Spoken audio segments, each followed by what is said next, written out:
Time to talk about batting and attacking play in particular. Three of the modern greats, Kevin Pietersen, Ricky Ponting and Adam Gilchrist. Gilly, starting with you.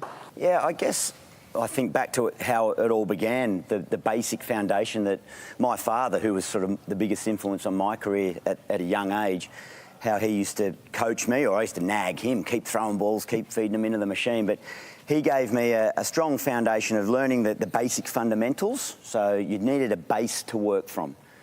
Be it physically or just in your mind, a basic technique of forward defence, back defence. And I used to do a lot of those drills, but Dad always at the end, at the finish of the net session, would say, right, now you've done that, I'm going to throw something at, just slog it, hit the ball. It's what the game's about. You've got to, that's the fun part of it. That's why we play. When you talk about base, are you talking about the stance, the width of the stance? Probably more a base to work from, that you're confident that, you know, if a good ball comes, and I guess the big point, and I think that everyone would agree here, you learn your own technique. I mean, I grew up, and I think most of us grew up with all the Calling All Cricketers textbook, and that's what you sort of had in your mind. But eventually you work out your own technique. Look at Hanscom, look at Smith at the moment. You're not going to find those techniques anywhere in a textbook. But really, I was coached about just getting a nice, balanced foundation so that then when the ball, if you get a good ball, you've got a good, tight defence to try and keep it out, or back foot. Nice tight, but then from there, it's an extension. Your aggressive stroke play is an extension of that base. So, as I say, I mean, I can show you the drills that Dad used to have me doing. If you just get some tennis balls there, pretty simple stuff. So just a session would be just simple underarm balls, and so you're doing all your basic drills. You might work on top hand drills to get some strength in that upper arm, and it might be, you know, back foot as well, just getting the position. But as I say, he'd finish a session, you'd do all that, and you'd feel compact, and then it was just hit the ball, just, oh, sorry, mate, but just about nice just shot. having that extension of your base and having some fun, because there's no better feeling than, you know, going for a shot, feeling it out of the middle. That's, as I say, why we play the game. So that was the basic sort of foundation that I worked from. I suppose the other thing that people ask me about being aggressive and getting bat speed was my grip. And people often used to say, did I purposely hold the bat, you know, up high to get better leverage and better extension through the ball? No, that's like your technique. That's just what was comfortable for me. You know, Ricky was down lower, KP, much loved it. So, you know, that's just where it felt comfortable for me. So I guess the key point is, from my perspective, was get a good foundation of a defence, learn the defence. The attacking strokes will be an extension of that, but learn your technique and learn what's comfortable for you. Kev, the base pretty similar? Absolutely right. I mean, I was a bit wider just because I'm a bit taller, so I wanted to try and get that level eye line on it. But I think the key to my batting was also, I echo exactly what Gilly says, was the ability to play a good, solid defensive shot. And I think when you can defend, and you can defend straight, and you're comfortable defending, then you know that the bowler's best ball you can manage. If you can manage the bowler's best ball, then you have the confidence to try and start improving on that and accelerating through your stroke play. Now, I busted my arm. I got excuse me, pins and plates in my arm when I was 11 years of age. That stopped me playing rugby, but what it helped me do is it helped me to play hockey. I played a lot of squash, I played a lot of tennis, and a lot of people talk about the way that some players step across their stumps and they hit the ball across their stumps, or that switch hit and playing the reverse sweep. I found it actually quite comfortable, quite easy to play, because all the switch hit is it's a backhand squash shot. So you're running around a squash court, it's a backhand, it's a backhand, it's a backhand tennis. I mean, the top spinner or more the back spinner. So for me, it wasn't a difficult shot, it was a controlled shot, it was controlled aggression, but it was all about manipulating the field.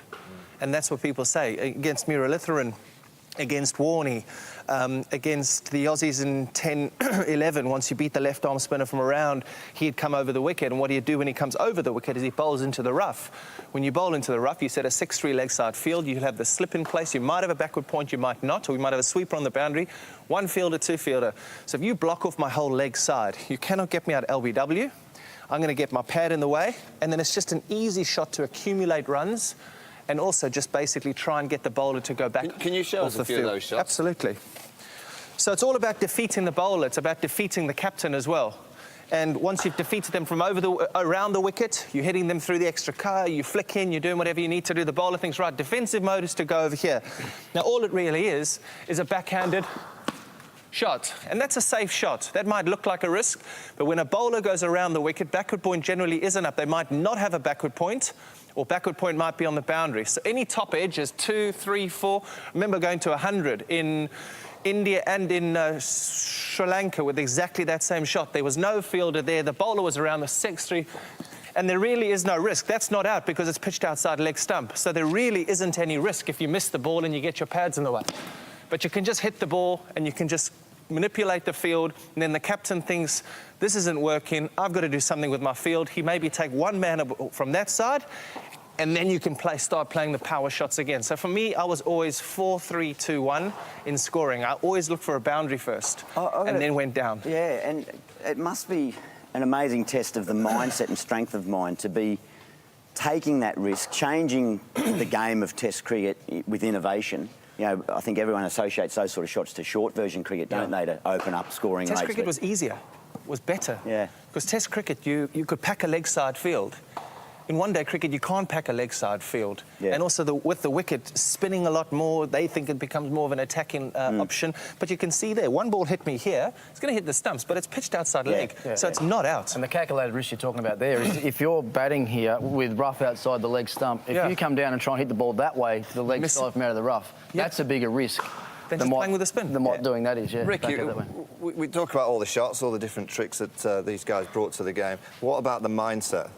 You know, what's the mind like when you're trying to be ultra aggressive? Well, batting for me was all about scoring runs, and it was showing that positive intent and putting the pressure back on the bowler to get them to bowl where I wanted them to bowl. That was basically my batting mantra from the start. So, look, I did nothing different than anybody else. Gilly talked about the grip. My grip was a little bit lower on the bat because I probably wasn't as big and as physically strong, and I wanted to make sure I felt like I had complete control of the blade. My stance was pretty normal, just probably shoulder width apart, and if anything, my front foot was always a little bit more open to mid-on because my natural move was to go forward and across my stumps to try and get into the ball and get into the bowler as quick as I could and show the bowler that I was coming after him. I wanted to get at him. So that was my natural movement was down that way. And if you look at a lot of the time when I was batting well, I'd take my stance, I'd look up, and the first thing I'd do, I'd always look at a spot on the pitch. And that spot on the pitch for me... So as soon as you take a guard, you're in your stance, the first thing you look at is... Always look down there. How big is it? I used to visualise like an A4 piece of paper on an area where... Whereabouts? Where are you looking? What? Well, it was normally a few, and it changed for different bowlers as well. Obviously, the height of the bowler... Talking here? Dictated that probably a little bit further, about there. So what I'd visualise as being a forward defence length. So basically what I was saying to the bowler was, if you're good enough to hit that, that's going to be a defensive shot for me. But with my intent and what I'm trying to do to you, I'm trying to make, by coming forward, I'm trying to make you bowl short of that. If you land the ball short of that, I think I can pull you from that length. And also, by visualising that area there, if you pitched up on the full side of it, the way I was going at the ball, I felt I could get forward and drive the ball back down the ground. So what I was trying to do was minimise the bowler's margin for error, if you like. And if you look at my career, my two strong shots probably were punching back down the ground to mid-on and hitting a good pull shot off balls that weren't overly short. But it was all about that intent that I had. I wanted to get into a contest with the bowler and let him know that he was going to have to bowl really well to try and restrict the way that I played and the way that I scored. And, you know, if first ball I got in a test match was a half volley, then I'd play it the same way as I would if I was 100 not out. You know, I wanted to get in and get on and put pressure back on the bowlers as early as I could. And as a number 3 batsman as well, that could set a tone for the rest of the team and the rest of the day if I played well. So, you know, regardless of the situation that I went in or what situation the team was in, I tried to play the same way every time. I mean, we've spoken about, you know, bat lift and kind of wide bases, the mentality of going out there to look to score. But I know you did a masterclass before and talked about the head position. And my key to my batting was getting that head towards the ball. As soon as it went over to the offside, I was in big trouble. Yeah. And we talk a lot about, you know, getting a wide stance and getting kind of at the ball and getting a good stride in. I've always felt that batting's about the head, about getting that head back towards the ball. Yep.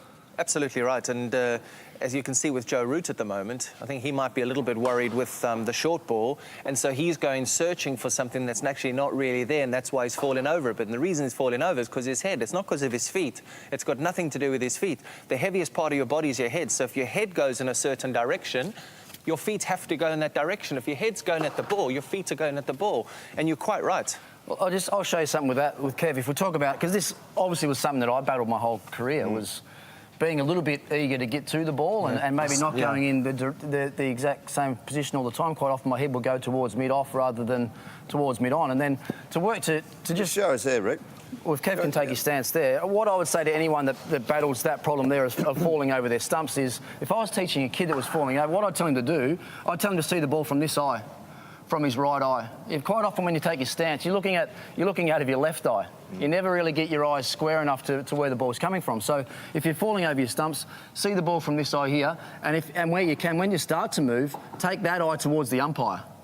Yeah, that's very even stay leg side of the ball. Yeah. I mean, once you're leg side of the ball, you can actually make a move into the line if you want. But once you've actually moved across early, you can't go back the other way, which is what Joe's doing right now. So little things like that. And the other thing with young kids as well, which we're hopefully this program's going to, the one thing you can notice with a kid when his head's and his eyes not level is the peak on his hat or his helmet. Yeah. You know, it's always on an angle like that when your eyes aren't level. So for anyone that's coaching these young kids, just get them to straighten the peak of their helmet up, and that gives them a better chance of taking their it's head so true. towards the ball. So true, because I remember playing in some test matches saying, look at mid-on, look at mid-on, look at mid-on, to try and keep my head this side of the ball, especially when somebody fast was bowling. Because you stay this side of the ball, it's easier to duck and sway and to watch the ball. As soon as you get this side of the ball, all the commentators, he's not watching the ball. It's hard to watch the ball when your head is tilted in this direction. If you're in this direction, you can play both ways. If your head's here, you're literally ducking, balls are going past you, you're getting this way, you're turning your head, and it's so true, And so that's true. the heaviest part of your body, isn't it? Yep. So your whole weight body's going transference is going to be coming down that way when Absolutely, you're yeah. trying to be upright, level-headed and dealing with it. All right, that's Test cricket. What about T20 cricket? But don't ask me. You were pretty good, mate. Ask these two. What are we looking at in T20 cricket? What do players need now? They need a tee-box. What changes in your technique that you've just told us about? Well, I'll tell you, I'll jump in because usually, well, in all my T20 cricket, I open the batting. So for me, it was pretty much no change of my mindset or technique. The field was up, a la one-day cricket, brand new ball, so a couple of field restrictions, power play. So for me, there was plenty of gaps to hit. I didn't have to sort of think I've got to go aerial to try and hit sixes. Just my same mindset. So nice and positive frame of mind. And a lot of people ask me, just jumping back to Test cricket, about the mindset around the Perth 100, Ashes 100 of 50-odd balls. In the first innings, that for me was mindset. First innings, I got out Monty Panesar. I just propped forward, really negative in mind, inside edge, caught for a duck. And I remember walking off thinking, if I get the chance of facing Monty again, if I'm going to get caught, I'm going to get caught on the fence. and I got out there, I managed to get into the innings, and he came on, and it was just much more aggressive. So it's not so much, you know, the end result of hitting sixes, but it's aggression in the feet, getting down, getting out of your crease, being prepared to take that risk, whereas if you're negative and proper, you're going to get out. Well, that's a really good point you make there, because as soon as you are looking to score and looking to hit the ball, all your movements speed up. Because you're actually trying to get into a position early where you can actually strike the ball. But if you're looking to defend only, all your movements are slow because you're not looking to move anywhere, you're just looking to do this and defend. You never get yourself in a good position to play a shot. The dismissal of Steve Smith, Overton's first Test wicket, that's exactly... He's just on the move, the ball hits his pad. If he's more aggressive with that leg movement, it hits his pad, thuds there, goes down, not out, outside the line. But he's just on the move, it hits his pad, goes to the inside edge, chops it onto the stump. So it's, yeah, a little bit of something on T20 cricket. T20 cricket is exactly the same as Test cricket, exactly the same as one-day cricket. You just give yourself less time to get yourself in. So your mindset, for me personally, is absolutely 100% like I did in Test match cricket. What I did in Test match cricket, I tried to get myself to 10 runs before I started taking advantage. I tried. I really did try. It didn't mean that my intent wasn't there to get to those 10 runs in 2 balls. You used to just hit it to mid-on and go, yes! Yeah, well, exactly right. So there was intent. That's the intent, to score. I was always looking to score. But in T20 cricket, doesn't matter where I come in, I bat 3, 1, 2 or 3, it's always 10 balls. But also the intent to walk out there, and I have a laugh with some players, said you've got to walk yourself in, and while you're walking in, you get yourself out. And I know I speak a lot to these guys when I walk out to bat in Australia, and it's quite refreshing because you can talk about what you want to do, and you can say, well, you've actually got to deliver this now because this is what you're talking about. But it's all about the intent to score, and having captained in T20 cricket, you understand how fragile bowlers are. And when you've captained a team and you go and play in another team and you bat, you know that a bowler is so scared about the guy whacking him. He's so scared of going for runs. So the position of strength in a T20 game is all with the batsman. So I walk out to bat, I say, right, I'm going to give myself 10 balls. In those 10 balls, because of my reputation and because of the way that I've played, I will get 3 4 balls. I get 3 4 balls, which means of 10, if I block the rest, I'm off 12. If I get to those 10 deliveries. And that's the mindset that I walk out to bat with in T20 cricket. Okay, how do we teach the modern player, the young kids, the boys and girls out there now that are just starting out to play the game, how do we teach them how to play the modern game? What I like to teach young kids these days is almost the reverse of what Gilly was taught by his father. I tell kids now about finding a way to hit the ball as hard as you can, but hit it along the ground right from the start. Learn that first, learn how to strike the ball first, and then we can build a little defence around that. If you look at the modern players, I think most of them that are good these days have done that. David Warner, Stephen Smith have all come in as flamboyant stroke players that have and then ended up building a defence around it. But also when you're teaching kids, you've got to give them some fun to have. Like Gilly said, he got his fun at the end of his session. I like to tell kids, I mean, you see kids playing short version cricket now, the first thing they do is they go out and they try and whack it up in the air and try and hit sixes. They're actually learning nothing. But why don't we teach them to hit good, hard shots along the ground, give them less chance of getting out, they bat for longer periods of time, they walk off enjoying themselves. Interestingly enough, I was doing some coaching in Sydney last week, and I walked in there and there was a little kid, he's 14 years of age, he's got 200s already, and exactly right, 14 years of age. And the guy said, Dad said, oh, can you come and have a look at my son? So I was like, okay, cool. So the coach was there, who was there. So I threw him 3 balls, he went crunch, crunch, crunch. And the coach said to me, he said, yeah, what about his left arm is a bit stiff. He said, don't you think it's a bit stiff? And I turned to the coach and I said, dude, I said, I don't know who this bloke is. I know his dad. He's just come in here, he's crunched an off draft, crunched one straight down the wicket, flicked one off his pads. I said, there's nothing wrong with his technique. I think there's too much talk about technique. It's about finding your way, and it's about making sure that this thing that we've all talked about goes at the ball. If you're defending off the back foot, it's at the ball. If you're off the front foot, it's at the ball. Look to score. Use this thing. Don't worry about these, they go. All right, all 3 of you. We've talked about technique, we've talked about the modern game. Fearlessness.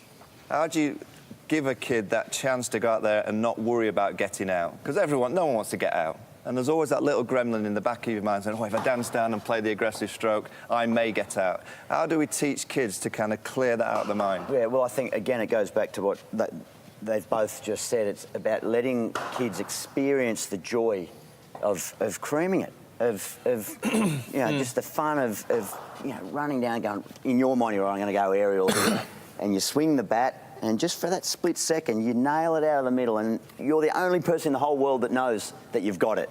And you're just going, you beauty, this is why I play. So if they can experience that early, that'll be enough incentive for them to stay in the game, to keep wanting to do that and replicating that, and then they'll try and carry that into a match. And yes, they are going to, they're going to get challenged, they're going to get out, but a bit like I was saying to Kev, he brings that type of game to Test cricket. You were criticised, you were challenged, but you've just got to be strong in that mind and trust that on the back of being free scoring, you've got a base foundation for the good ball, like we've spoken about. I don't think you can teach it. I don't think you can teach it. I think it comes from the confidence within. The more successful you get, the more patient you're going to get with your failure, the more you're going to accept failure, and the more that you're going to understand that failure happens because you've also achieved some good stuff. I do not think for one stretch of the imagination I can take that bloke there with that bucket head on and teach him how to be fearless. I don't think I can. You've got to do it yourself. You've got 2 choices, haven't you? You train 2 or 3 times a week to be ready to play on game day. So if you're going to get confidence out of anything, you've got to try and get something from the way that you train. So if you think on the weekend you're going to be playing a spinner and you want to be able to use your feet, then you've got to do that all week of training, right? Yeah. Give yourself a chance. Yeah. So that's the one thing I was saying. But the other thing I'd say to the kids is just see the positive outcome. don't see the negative outcome of getting out. Like if you're visualising the night before your game that you're running down and going to hit a spinner, don't think you're going to run down and get stumped. Oh, that's visualise done that plenty. Visualise yourself, running down there and playing the perfect shot. Like, give yourself half a chance. If it can't be taught, then that's one way they can at least... Right, to finish off, give us your best Ashes moment in terms of attacking play. Kev? Which innings would you say? It has to be 2005, that final day in 2005, because that spell of Brett Lee after lunch was pure instinct. It had nothing to do with technique, had nothing to do with power, nothing to do with talent. It was technique. It was either him or me. It was a sixathon, and I could have got out any ball. Ricky?